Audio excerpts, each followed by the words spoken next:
Welcome to నిజం TV. బులెటిన్ల ముందుగా headlines.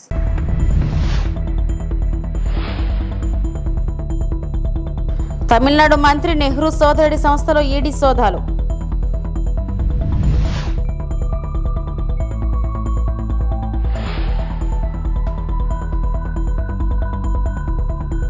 అమరావతిలో గ్లోబల్ మెడ్ సిటీ, సీఎం చంద్రబాబు.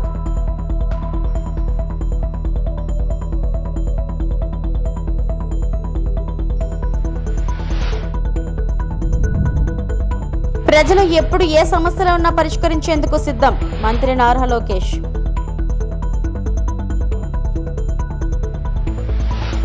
తమిళనాడు పట్టణాభివృద్ధి శాఖ మంత్రి కేఎన్ నెహ్రూ సోదరుడు నేతృత్వంలోని రియల్ ఎస్టేట్ గ్రూప్ పై ఎన్ఫోర్స్మెంట్ డైరెక్టర్ ఈడీ ఉదయం నుంచి సోదాలు చేస్తుంది.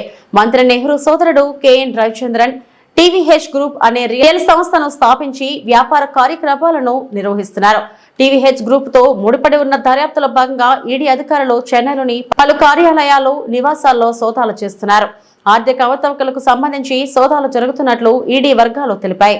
ఈ కేసుకు సంబంధించి అధికారికంగా ఈడీ ఎలాంటి ప్రకటన చేయలేదు.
రాజధాని అమరావతిలో గ్లోబల్ మెడ్ సిటీ ఏర్పాటు చేయాలని భావిస్తున్నామని ఏపీ సీఎం చంద్రబాబు తెలిపారు. రాష్ట్రంలోని ప్రతి నియోజకవర్గంలో 100 నుంచి 300 పడకల ఆసుపత్రుల నిర్మాణానికి ప్రణాళికలు సిద్ధం చేస్తున్నట్లు వెల్లడించారు. వైద్యం, ఆరోగ్యంపై మీడియా ఎదుట సీఎం పవర్ ప్రెజెంటేషన్ ఇచ్చారు. రాష్ట్రంలో పెరిగిన వైద్య ఖర్చులు, వివిధ వ్యాధులపై సీఎం వివరాలు తెలిపారు. కుప్పంలో డిజిటల్ హెల్త్ సర్వీస్ సెంటర్ ఏర్పాటు చేశాం.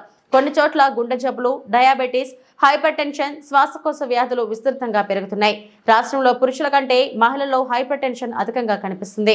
ఆహారపు అలవాట్ల వల్ల డయాబెటీస్ కొన్ని జిల్లాల్లో ఎక్కువగా ఉందని సీఎం వివరించారు. This is important slide. ఈ రాష్ట్రానికి ఉపయోగపడే ఇది ప్రతి ఒక్కరు గుర్తుపెట్టుకోవాల్సిన అవసరం ఉంది. కార్డియోవాస్కులర్ డిసీజ్ చూస్తే 18 నుంచి 22% ఉంది. అంటే 18 నుంచి 22% ఈ యొక్క ఒక్క డిసీజ్, కార్డియోవాస్కులర్ డిసీజ్ వస్తున్నాయి. దీనికి కారణం కూడా మీరు చూస్తే హైపర్ టెన్షన్, అదే మాదిరిగా ఇసమిక్ హార్ట్ డిసీజెస్, స్ట్రోక్ ఇవన్నీ వచ్చే పరిస్థితి వస్తుంది. ఈ ప్రిడామినెంట్ గా ఎక్కడున్న టాప్ 3 డిస్ట్రిక్ట్స్ చూస్తే కోనసీమ, కాకినాడ, ఎన్టీఆర్ జిల్లాలో ఎక్కువ ఉంది. అదే మరి డయాబెటీస్ మిలిటస్ చూసినప్పుడు 12 నుంచి 15% ఉంది. High prevalence due to life styles, food దగ్గర నుంచి మన లైఫ్ స్టైల్స్ వల్ల వస్తా ఉంది. గుంటూరు, ఎన్టీఆర్, కృష్ణ ఇక్కడ హై బర్డన్ డిస్ట్రిక్ట్స్ ఇవి. రెస్పిరేటరీ డిసీజ్ చూస్తే 10 to 12% వస్తా ఉంది. COPD, asthma, pneumonia linked to air pollution, smoking తో వస్తున్నాయి. ప్రకాశం, కర్నూలు, అనంతపూర్ ఎక్కువ ఉంది. ఇక్కడ కుప్పంలో ఒక పైలట్ ప్రాజెక్ట్ చేస్తున్నాం. ఇది రాష్ట్రం అంతా డిజిటల్ నర్వ్ సెంటర్. ఇది మనం తీసుకుంటే కుప్పంలో చేస్తున్నాం. ఆల్రెడీ టైం కూడా చూపిస్తాను. ఇక్కడ 5 మండల్స్ లో పెట్టాం. 3 months టైం. ఇది డిజిటల్ మోడల్ మొత్తం ఎస్టాబ్లిష్ చేసి కుప్పంలో ఇనిషియల్ గా ఆల్ కాన్స్టిట్యున్సీ మొత్తం కవర్ చేయడానికి ఇది పెడుతున్నాం. phase 2 లో చిత్తూరులో 31 మండలాలు మొత్తాన్ని దీన్ని ఎంటైర్ డిస్ట్రిక్ట్ కవర్ చేస్తున్నాం. అది చూసిన తర్వాత ఈ 2 చూసే కొద్దిగా ఒక 6 నెలలు అవుతుంది. ఈ 2 చూసిన తర్వాత stability, impact, quality, citizen satisfaction చూసుకొని then will go to state. 26 districts phase 2 పెట్టాం. దీనికి మొత్తం కూడా మీరు చూస్తే 2 years 2 months ఒక టైం బౌండ్ ప్రోగ్రామ్ పెట్టుకున్నాం. అంటే 26 నెలల్లో పూర్తి చేయాలని. ప్రజలు ఎప్పుడు ఏ సమస్యలో ఉన్నా పరిష్కరించేందుకు సిద్ధమని మంత్రి నారా లోకేష్ తెలిపారు. మంగళగిరిలో 3వ రోజు నిర్వహించిన మన ఇల్లు మన లోకేష్ కార్యక్రమంలో ఆయన మాట్లాడారు. దేశంలోనే నెంబర్ 1 నియోజకవర్గంగా మంగళగిరిని మారుస్తామన్నారు. అవినీతి లేకుండా ఇక్కడ ప్రజలకు పథకాలు అందజేస్తున్నట్లు చెప్పారు. మంగళగిరి కోసం తెచ్చిన జీవో రాష్ట్రమంతటా అమలుకు ఉపయోగపడిందని వివరించారు. ఇక్కడ ఏర్పాటు చేసే జెమ్స్ జ్యువెలరీ పార్క్ స్వర్ణకారుల దశ మార్చనుందని పేర్కొన్నారు. ఏప్రిల్ 13వ తారీఖు దానికి శంకుస్థాపన కూడా మన ప్రభుత్వం ఇవ్వబోతుంది. ఒకే ఒక సంవత్సరం 12 నెలల్లో ఆ పని పూర్తి చేసే బాధ్యత మటుకు చిల్లపల్లి గారు తీసుకుంటున్నారు. తల్లి పోలీస్ స్టేషన్ అప్గ్రేడ్ చేస్తున్నాం. ట్రాఫిక్ పోలీస్ స్టేషన్ అప్గ్రేడ్ చేస్తున్నాం. ఈరోజు పార్కులు, చెరువులు అభివృద్ధి చేస్తున్నాం. చేనేత సోదరులకి ఒక హ్యాండ్లూమ్ క్లస్టర్ ఏర్పాటు చేస్తున్నాం. మన దగ్గర ఎక్కువ మంది స్వర్ణకారులు ఉన్నారు. వాళ్ళ కోసం ఆనాడే చెప్పా జెమ్స్ జ్యువెలరీ పార్క్. అంటే బంగారం మన ఏమన్నా ఆభరణాలు ఏమన్నా డిజైన్ కానీ తయారీ కానీ అమ్మకాలు మొత్తం ఒక మంగళగిరి నియోజకవర్గంలో జరగాలి. మెరుగైన పని మనోళ్ళకి తెలియాలి, స్కిల్ డెవలప్మెంట్ జరగాలని చెప్పాను. దాన్ని కూడా స్వీకారం చుట్టాం. తల్లి ఇలా అనేక అభివృద్ధి కార్యక్రమాలు మేము చేస్తున్నాం. నాది ఒకే లక్ష్యం, తిరిగి మళ్ళీ మీ దగ్గరికి వచ్చినప్పుడు ఏ హామీలైతే నేను ఇచ్చానో మంగళగిరి నియోజకవర్గంలో అది నిలబెట్టుకుని వస్తానని ఈ సభాముఖం మీ అందరికీ నేను మళ్ళీ హామీ ఇస్తున్నా. మీరు ఏ బాధ్యత అయితే నా పైన పెట్టారో అది ముందలు తీసేందుకు నేను సిద్ధంగా ఉన్నా. ప్రతి మంగళగిరి ప్రజల్ని నా గుండెల్లో పెట్టుకుని నేను కాపాడుకుంటా, నిలబెట్టుకుంటా. నా లక్ష్యం ఒకటే, భారతదేశంలో నంబర్ 1 నియోజకవర్గం ఏదంటే ఆలోచిస్తే దానికి చిరునామా మంగళగిరి చేసే బాధ్యత మీ లోకేష్ తీసుకుంటాడని ఈ సభాముఖం తెలుపుకుంటూ, తల్లి మీరందరూ ఒక్కసారి ఆలోచించమని కోరుతున్నాం. మీ ఇంట్లో కొలతలు తీసినాక వచ్చినప్పుడు Telugu Desam party, Janasena party, Bharatiya Janata party నాయకులు వచ్చారు. అధికారులతో కలిసికట్టుగా వచ్చారు. మీ దగ్గర నుంచి ఒక కప్పు టీ తాగలేదు, ఒక బాటిల్ నీళ్ళు తాగలేదు తల్లి. స్వచ్ఛందంగా వచ్చి మీకు సేవ చేసాక వచ్చారు తల్లి. ఈరోజు 1000 కోట్ల రూపాయలు విలువైన ఆస్తి మీకు ప్రభుత్వం అందిస్తుంటే దాంట్లో ₹1 అవినీతి లేకుండా మేము చేశాం తల్లి. అది ఎన్డీఏ ప్రభుత్వానికి ఉన్న చిత్తశుద్ధి.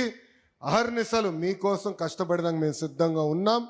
ఆనాడే చెప్పా, మీకు ఏ సమస్య ఉన్నా మా ఇంటి తలుపులు 24 గంటలు మీకు తెరుచుంటుందని ఈ సభాముఖం తెలుపుకుంటూ, నాకు ఇంత అద్భుతమైన అవకాశం ఇచ్చిన మంగళగిరి ప్రజలందరికీ పేరు పేరున నా హృదయపూర్వక ధన్యవాదాలు తెలుపుకుంటూ మీ అందరి దగ్గర నుంచి సెలవు తీసుకుంటున్నా.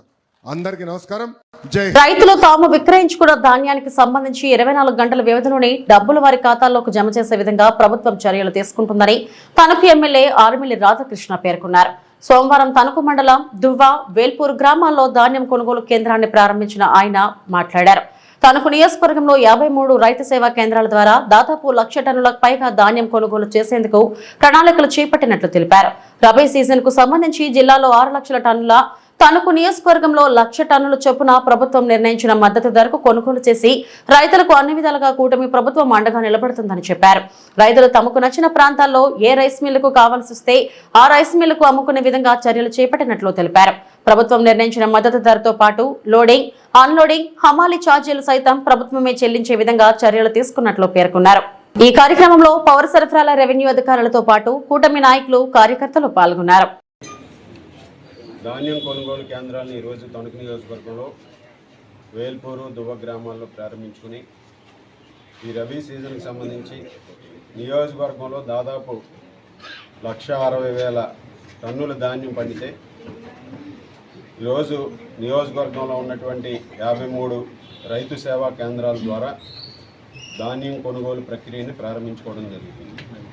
ముఖ్యంగా రైతులకి మద్దతు ధర అందించే విధంగా, రైతాంగానికి ఎటువంటి ఇబ్బంది లేకుండా వారు ఏ రైస్ మిల్లుకి తోలుకోవాలనుకుంటే ఆ రైస్ మిల్లు అమ్ముకునే విధానాన్ని ఈ ప్రభుత్వం తీసుకొచ్చి రైతులకు సంబంధించి ఈరోజు గన్నీ బ్యాగ్స్ ఇవ్వడంతో పాటుగా వారికి కావాల్సినటువంటి లోడింగ్, అన్లోడింగ్, అదేవిధంగా ట్రాన్స్పోర్ట్, హమాలీ ఛార్జెస్ను కూడా ప్రభుత్వం చెల్లిస్తూ ఈరోజు ధాన్యాన్ని ఎటువంటి ఇబ్బంది లేకుండా ధాన్యం సేకరించినటువంటి 24 గంటల్లో రైతుల ఖాతాల్లో డబ్బులు జమ అయ్యే విధంగా ప్రభుత్వం అన్ని చర్యలు కూడా తీసుకుంది. ఈరోజు రైతు పక్షపాతిగా గౌరవ ముఖ్యమంత్రి నారా చంద్రబాబు నాయుడు గారు, ఉప ముఖ్యమంత్రి వర్యులు పవన్ కళ్యాణ్ గారు, అదేవిధంగా మోడీ గారి సహకారంతో కూటమి ప్రభుత్వం వచ్చిన తర్వాత రైతులకు ఉన్నటువంటి ఇబ్బందులన్నింటినీ కూడా అధిగమించే విధంగా గత ప్రభుత్వం ఏదైతే రైతులని ధాన్యం కొనుగోలు పేరుతో తీవ్రమైనటువంటి ఇబ్బందులు గురి చేస్తుందో, ఆ రోజు రైతు ధాన్యం అమ్ముకోవాలంటే ఎక్కడ అమ్ముకోవాలో తెలియనటువంటి పరిస్థితి, తరుగుల పేరుతో బస్తాకి 4 కేజీల నుంచి 12 కేజీల వరకు దోపిడీ చేసినటువంటి పరిస్థితి, గన్నీ బ్యాగులు అందనటువంటి పరిస్థితి. ఈ నియోజకవర్గంలో పౌర శాఖ మంత్రిగా ఉన్నటువంటి అప్పటి ప్రజాప్రతినిధి ఆ విధంగా రైతులకు కూడా న్యాయం చేయలేనటువంటి పరిస్థితుల్లో ఆ రోజు ప్రభుత్వం ఉంది. అన్ని విధాలుగాను కూడా మోసపోయినటువంటి, ధాన్యం అమ్ముకున్న తర్వాత డబ్బులు ఎప్పుడు వస్తాయో తెలియనటువంటి పరిస్థితి. 6 నెలలైనా డబ్బులు పడకుండా గత ప్రభుత్వం దాదాపు 1,600 కోట్ల రూపాయలు బకాయిలు పెట్టిపోతే ఈ ప్రభుత్వం వచ్చిన తర్వాత రైతులకు సంబంధించినటువంటి 1,600 కోట్ల రూపాయలతో ఆ బకాయిలు చెల్లించడంతో పాటుగా ముఖ్యంగా గత ఖరీఫ్ సీజన్కి సంబంధించి ధాన్యం సేకరణలో 24 గంటల్లో రైతుల ఖాతాలో జమ చేయడం జరిగింది. అదేవిధంగా ఈరోజు రబీకి సంబంధించి రైతు సేవా కేంద్రాల ద్వారా, సొసైటీల ద్వారా, ప్యాడీ పర్చేసింగ్ సెంటర్ ద్వారా సేకరించినటువంటి ధాన్యానికి వెంటనే డబ్బులు చెల్లించే ఏర్పాట్లు కూడా చేయడం జరుగుతుంది. ఈరోజు పశ్చిమ గోదావరి జిల్లాలో దాదాపు 6 లక్షల టన్నుల ధాన్యం సేకరణ లక్ష్యంగా పెట్టుకోవడం జరిగింది. దానిలో భాగంగా తణుకు నియోజకవర్గంలో 1,00,000 టన్నుల పైగా సేకరించి ఈరోజు రైతులందరికీ కూడా తగు న్యాయం చేసే విధంగా ఈ ప్రభుత్వం ముందుకు వెళ్తుంది. ఒక రైతు పక్షపాతిగా చంద్రబాబు నాయుడు గారు రాబోయే రోజుల్లో ఈ సంవత్సరం ముఖ్యంగా రైతాంగానికి అందరికీ కూడా ఏదైతే ఎన్నికల్లో హామీ ఇచ్చారో దానికి అనుగుణంగా రైతులందరికీ కూడా 20,000 రూపాయలు ఇచ్చే కార్యక్రమాన్ని కూడా ఈ ప్రభుత్వం తీసుకొస్తుంది. అలాగే కౌలు రైతులకు సంబంధించి కౌలు క్రెడిట్ కార్డులను కూడా ఇచ్చి వారికి ఇబ్బందులు లేకుండా చూసే విధంగా, వారికి లోన్లు కూడా ఎప్పటికప్పుడు ఇచ్చే విధంగా కూడా ప్రభుత్వం అన్ని చర్యలు తీసుకుంటుంది. అలాగే గత ప్రభుత్వం పూర్తిగా నిర్లక్ష్యం చేసినటువంటి మెకనైజేషన్ని, ఈరోజు వ్యవసాయ యాంత్రీకరణ అనేది గత 5 సంవత్సరాల్లో ఎవరో చూడనటువంటి పరిస్థితి. మరలా ఈరోజు ప్రభుత్వం వచ్చిన వెంటనే మెకనైజేషన్కి సంబంధించి సబ్సిడీతో రైతులకి యంత్రాంగాన్ని, వ్యవసాయ యాంత్రీకరణకి సంబంధించి పనిముట్లను కూడా అందించడం జరుగుతుంది. ఈ విధంగా ఈ ప్రభుత్వం రైతుల పట్ల ఒక సానుభూతితో వ్యవహరిస్తూ రైతులకు అండగా నిలబడే విధంగా ఈరోజు ప్రభుత్వం ముందుకు వెళ్తుందని ఈ సందర్భంగా తెలియజేసుకుంటూ, తణుకు నియోజకవర్గంలో కూడా రైతాంగానికి ఎక్కడా కూడా ఈ రబీ సీజన్కి సంబంధించి సాగునీటి సమస్య లేకుండా అన్ని చర్యలు తీసుకుని ఈరోజు సకాలంలో పంట చేతికి వచ్చే విధంగా, దాని ద్వారా ఈరోజు ఎంఎస్పి ఏదైతే ఉందో 1,725 రూపాయలు కామన్ వెరైటీని ఈరోజు ప్రభుత్వం మద్దతు ధరకి కొనుగోలు చేసే విధంగా, అలాగే ఏ గ్రేడ్ 1,740 రూపాయలకి కొనుగోలు చేసే విధంగా ప్రభుత్వం చర్యలు తీసుకుందని సందర్భంగా తెలియజేసుకుంటూ రైతులందరికీ కూడా ఈ ప్రభుత్వం అండగా నిలబడుతుందని తెలియజేసుకుంటారు. డ్రోన్ నిఘాతో చట్ట వ్యతిరేక కార్యకలాపాలకు పశ్చిమ గోదావరి జిల్లా పోలీసులు చెక్ పెడుతున్నారు. శనివారం ఉండి మండలం కొలమూరు పొందువ గ్రామాల శివారులో నిర్మానుష్య పంట పొలాల వద్ద పేకాటాడుతున్న 9 మందిని డ్రోన్ ద్వారా గుర్తించారు. వారిని అదుపులోకి తీసుకుని కేసులు నమోదు చేశారు. వారి వద్ద నుంచి 7,390 రూపాయల నగదును స్వాధీనం చేసుకున్నట్టు ఎస్ఐ మొహమ్మద్ నజీరుల్లా తెలిపారు.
అమెరికా అధ్యక్షుడు ట్రంప్ నిర్ణయంతో కుదేలైన ఆక్వా రైతులు.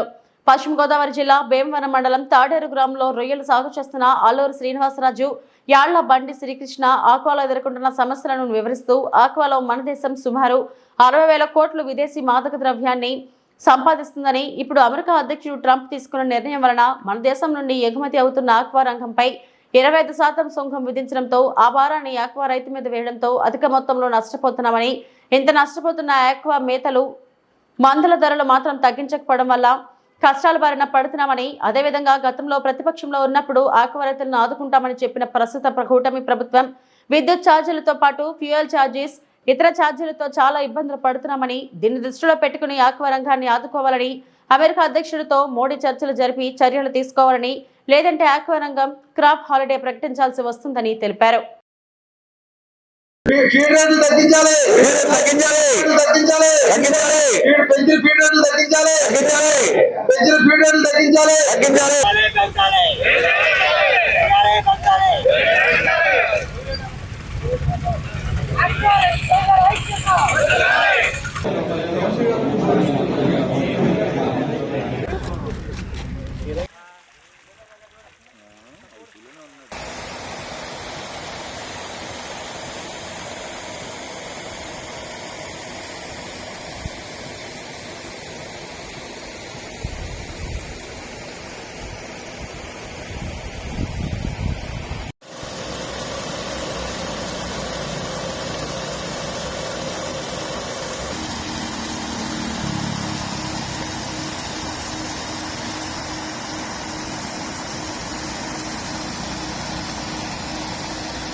నా పేరు అల్లూరి శ్రీనివాసరాజు అండి. నేను తాడేరు గ్రామంలో 32 ఎకరాలు రొయ్యల సాగు చేస్తున్నాను. రొయ్యల సాగు ఇదివరకు ఇది కరోనా వచ్చిన కాడి నుంచి కూడా చాలా ఇబ్బందికరంగా ఉంది ఆక్వాకల్చరు. ఈవేళ కూటమి ప్రభుత్వం వచ్చిన తర్వాత ఈ సబ్సిడీలు అవి ఇస్తూ ఉన్నారు కరెంటుకి వాటికి, దాని మీద రైతులు అందరూ సంతోషం వ్యక్తం చేశారు. ఈలోగా ట్రంప్ తీసుకున్న నిర్ణయానికి 60,000 కోట్ల రూపాయలు వచ్చే ఆదాయాన్ని, మనకి ద్రవ్యబలం వచ్చే ఆదాయాన్ని ఈవేళ 25% అధికంగా సుంకం విధించడం వల్ల మన ఆక్వాకల్చర్కి చాలా తగలరాని గట్టి దెబ్బ తగిలింది. దీని గురించి ఆక్వా రైతులు 30-40 రూపాయలు ఒక కేజీకి వచ్చి రేటు తగ్గించారు ఎక్స్పోర్టర్స్. దీని గురించి ఆక్వాకల్చరు ఏం చేయాలో, రైతులు ఏమవ్వాలో ఏంటో, సంవత్సరం మొత్తం మీద ఈ సమ్మర్ క్రాపే కొంచెం సక్సెస్ అవుతుందని, ఉన్న క్రాప్లేమో సక్సెస్ ఉండదండి. 100కి 10 చెరువులు కూడా రావు. 100కి 70 చెరువులు ఈ సమ్మర్ క్రాప్లో బాగా వస్తాయని ఆశించే టైంలో ఈ సుంకం విధించడం వల్ల చాలా ఆక్వాకల్చరు చాలా ఇబ్బందికరంగా ఉంది. దీని మీద లక్షలాది మంది జనాభా కూడా చాలా దీనివల్ల బతుకుతున్నారు. డిప్యూటీ సీఎం పవన్ కళ్యాణ్ కారణంగా జేఈ అడ్వాన్స్ పరీక్షలను విద్యార్థులు రాయలేకపోయారు. పెందుర్తి ఆయాన్ డిజిటల్ జేఈ విద్యార్థులకు పవన్ కాన్వే అడ్డుగా వచ్చింది. దీంతో పరీక్షా కేంద్రానికి విద్యార్థులు పరీక్షా కేంద్రానికి ఆలస్యంగా వెళ్లారు. పరీక్ష రాయకుండానే 30 మంది విద్యార్థులు వెనుదిరిగారు. పరీక్షా కేంద్రం వద్ద విద్యార్థులు, వారి తల్లిదండ్రులు ఆందోళనకు దిగారు. పెందుర్తిలో జేఈ అడ్వాన్స్ ఎగ్జామ్ ఉదయం 8:30కు జరుగుతుండగా పవన్ కాన్వే కారణంగా పరీక్ష కేంద్రానికి 8:32 వచ్చారు. 2 నిమిషాలు కూడా పవన్ వస్తున్నారని పోలీసు అధికారులు ట్రాఫిక్ నిలిపివేశారని, లేదంటే పరీక్షా కేంద్రానికి సమయానికి చేరుకునేవారమని విద్యార్థులు మీడియాకు తెలిపారు. పవన్ కళ్యాణ్ వస్తున్న మార్గంలోనే ఎగ్జామ్ సెంటర్ ఉంది. పవన్ వస్తున్నారనే కారణంతో ప్రోటోకాల్ దృష్ట్యా పోలీసులు ట్రాఫిక్ నిలిపివేశారు. కాబట్టి 2 నిమిషాల ఆలస్యంతో పరీక్షా కేంద్రానికి వచ్చామని, ఆలస్యమైందని, అధికారులు తమని పరీక్ష రాసేందుకు అనుమతి ఇవ్వలేదని విలిపిస్తున్నారు. ఈ విషయంలో పవన్ జోక్యం చేసుకుని ఆ 30 మంది విద్యార్థులకు జేఈ అడ్వాన్స్ పరీక్ష నిర్వహించేలా చర్యలు తీసుకోవాలని వేడుకుంటున్నారు.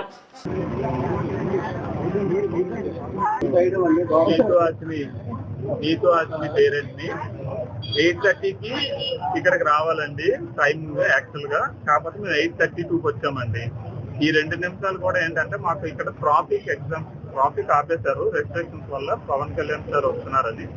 సో నేను అనేది ఏంటంటే ఇదే లైన్ లో పవన్ కళ్యాణ్ సార్ వస్తున్నారు, ఇదే లైన్ లో ఎగ్జామ్ సెంటర్ ఉంది. సో పోలీసులు ఎక్కడికక్కడ ట్రాఫిక్ రూల్స్ పాటించి వాళ్ళ పేరెంట్స్ కానీ ట్రాఫిక్ కామన్ పీపుల్ అందరిని ఆపేశారు. సో ఇప్పుడు పిల్లలకి ఎగ్జామ్ సెంటర్కి ఎంటర్ అవ్వడానికి 2 నిమిషాలు తేడా వచ్చింది. 2 నిమిషాలు సెంటర్ తేడా రావడం వల్ల వీళ్ళు సెంటర్లోకి అలౌ చేయలేదు. సో ఈ రోజు కానీ ఎగ్జామ్ రాయకపోతే 1 ఇయర్ వీళ్ళకి భవిష్యత్తు పాడైపోతుంది. సో నేను అనేది ఏంటంటే ఈ రోజు ఉంది ఎగ్జామ్, ఈ రోజు ఆఫ్టర్నూన్ ఉంది, మళ్ళీ రేపు ఉంది. రేపు లాస్ట్ కాబట్టి అట్లీస్ట్ ఇది దృష్టిలో పెట్టుకొని పవన్ కళ్యాణ్ సార్ అయినా సరే ఇది ఇష్యూని ఆయన దాకా తీసుకొని వెళ్ళి ఆయన రిక్వెస్ట్ చేస్తుంది ఏంటంటే ఆయన కనీసం రేపటికైనా ఈ ఉండిపోయిన పిల్లలకి అవకాశం ఇస్తే వాళ్ళ భవిష్యత్తు ఈ 1 ఇయర్ వేస్ట్ అవ్వకుండా ఉంటుందని రిక్వెస్ట్ చేస్తున్నానండి. ఇది వీళ్ళు ప్రాబ్లం అని కాదు, పోలీసుల ప్రాబ్లం అని కాదు. ఈ సిస్టమ్ పొలిటికల్ గా ఆయన రావడం, ఈ లైన్ లోనే ఆయన వెళ్ళడం కూడా ఇదే లైన్ లో సెంటర్ ఉండడం వల్ల ట్రాఫిక్ ఆంక్షల వల్ల లేట్ అయిపోయాం తప్ప కావాలని లేట్ అయిందేం కాదండి. ఇది పిల్లలు కూడా లెటర్ రాశారు, పిల్లల పేర్లు కూడా రాశాము. దాదాపు 20 నుండి 30 మంది ఆగిపోయారండి పిల్లలు. చాలా మంది ఈ రోజు సఫర్ అయ్యారు. సో ఇది నేను పవన్ కళ్యాణ్ సార్ దృష్టికి, చంద్రబాబు నాయుడు గారి దృష్టికి, అలాగే ఎడ్యుకేషన్ మినిస్టర్ లోకేష్ గారి దృష్టికి ఇది తీసుకొని వెళ్ళాలని నేను మనస్ఫూర్తిగా మీడియా వాళ్ళు కోరుతున్నాను. మెయిల్ పెట్టమని మెయిల్ పెట్టమన్నారండి. లోపల మెయిల్ ఐడి ఇవ్వడం లేదు. మెయిల్ ఐడి వాళ్ళకి కూడా తెలియదు అంటున్నారు. లోపలికి వెళ్ళాలంటే వాళ్ళకేవో రెస్ట్రిక్షన్స్ ఉన్నాయి అంటున్నారు. వెబ్సైట్ లో చూసుకోండి మెయిల్ ఐడి దొరుకుతుంది అన్నారు. వెబ్సైట్ మొత్తం. చిత్తూరు జిల్లా వీకోట అంతర్రాష్ట్ర దారి దోపిడీ ముఠా అరెస్ట్. 3.2 కోట్ల విలువైన 3.5 కిలోల బంగారం స్వాధీనం. ఆంధ్ర తమిళనాడు సరిహద్దులోని వీకోట మండలం నాయకనేరి అటవీ ప్రాంతంలో జరిగిన బంగారం దారి దోపిడీ ఘటనలో 4 నిందితులను చిత్తూరు జిల్లా ఎస్పీ మణికంఠ చందోలు, పలంనేరు డీఎస్పీ ప్రభాకర్లు అరెస్టు చేశారు. నిందితుల వద్ద నుండి అపహరణకు గురైన 3.20 కోట్ల విలువ చేసే 3.5 కిలోల బంగారంను స్వాధీనం చేసుకున్నారు. మిగిలిన బంగారంతో పాటు మిగిలిన నిందితుల కోసం బృందాలు అన్వేషిస్తున్నాయి. ఈ నెల 2వ తేదీ బుధవారం రాత్రి 8:30 గంటలకు జరిగిన ఈ దారి దోపిడీ సంఘటనను 2 రోజుల్లోనే చిత్తూరు జిల్లా వీకోట పోలీసులు ఛేదించారు.